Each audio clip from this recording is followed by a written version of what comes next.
Hey gang, well, it's story time once again, and well, the story kind of starts somewhere around in this alleyway and ends over across the street there, and we're going to get to that here in just a few minutes as to what the story's all about. But this story is all about a guy I met years ago named John Smith. I swear to God, that's his real name.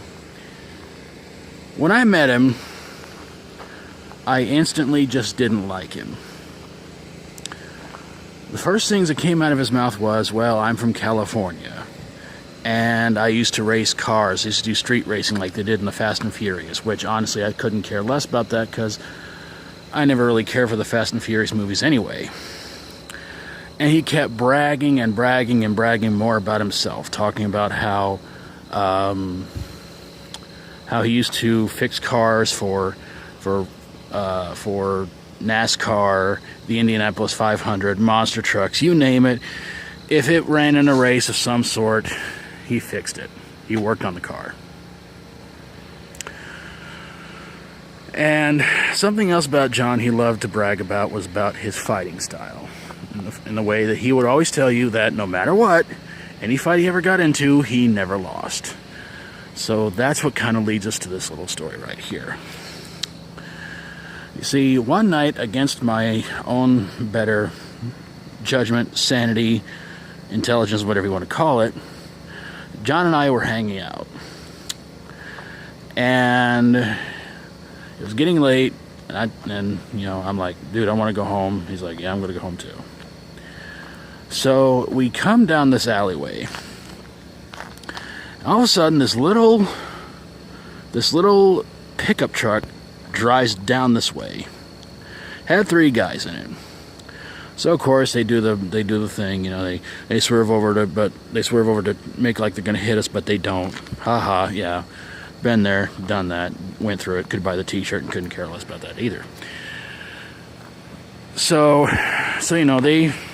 they drove off there towards McDonald's and all that. So we're walking a little bit more, and what happens? They reappear.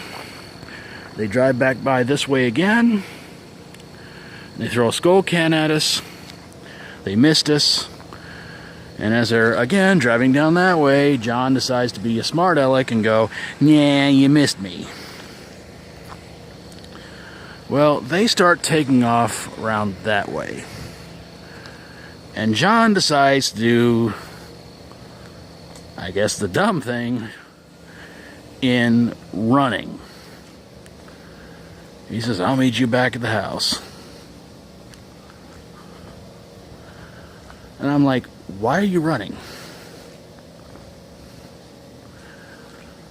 So he's running off ahead of me, and I'm just walking along at this normal pace.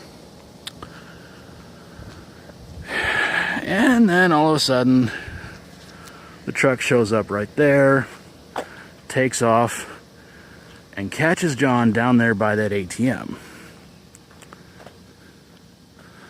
All 3 of the guys pop out of the truck. And one of them is shorter than John. So they start asking him, so he starts asking him all kinds of questions, like, why were you running? Why did you run off? All this other stuff. John says, because I just wanted to get home. And the short dude said, well, you shouldn't have ran off because it didn't make any sense to run away if you were just going to try and get back to your house. We wouldn't have messed with you. We wouldn't have been doing anything to you. And that's right when the little dude punched John in the face about 5 or 6 times. Then they all 3 jumped in the truck, took off, up that way. I'm standing about right around here, and they yell at me, "We got your buddy." I shrugged at them and said, "He's not my buddy."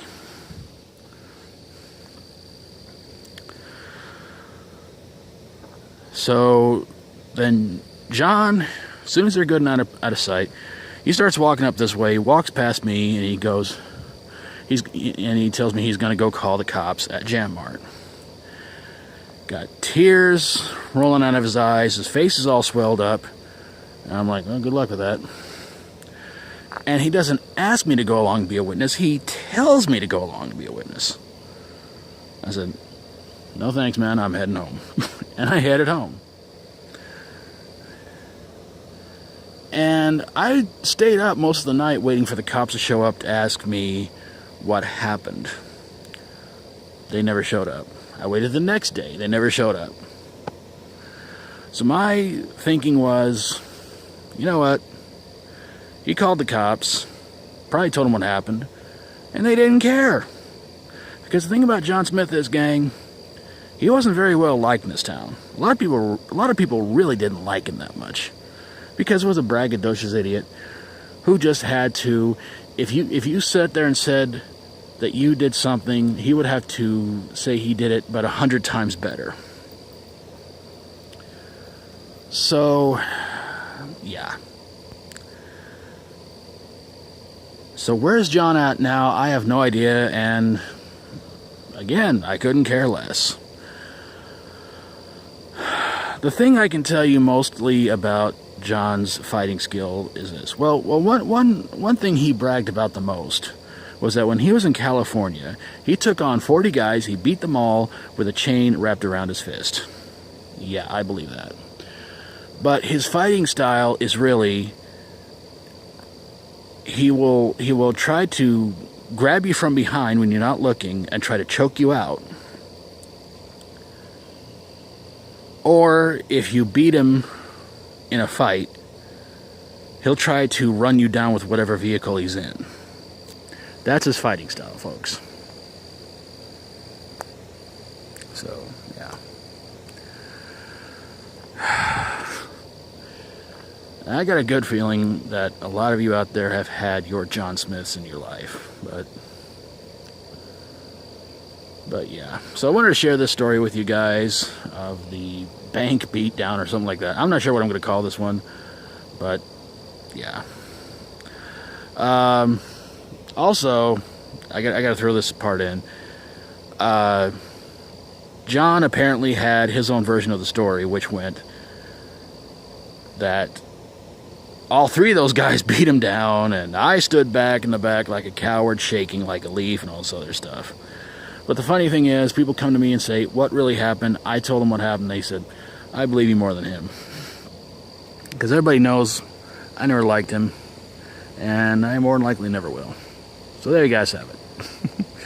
Alright, well, hope you guys enjoyed the story. Hope you guys had an awesome weekend, and hope you guys are staying nice and cool where you are, because it's about the middle of May, and it's going to get a bit hotter. So thanks for watching, everybody. God bless you all. And again, the comments below, if you want to share a similar moment of a John Smith you've had in your life, love to hear from you guys. And of course, if you like my videos, please feel free to subscribe.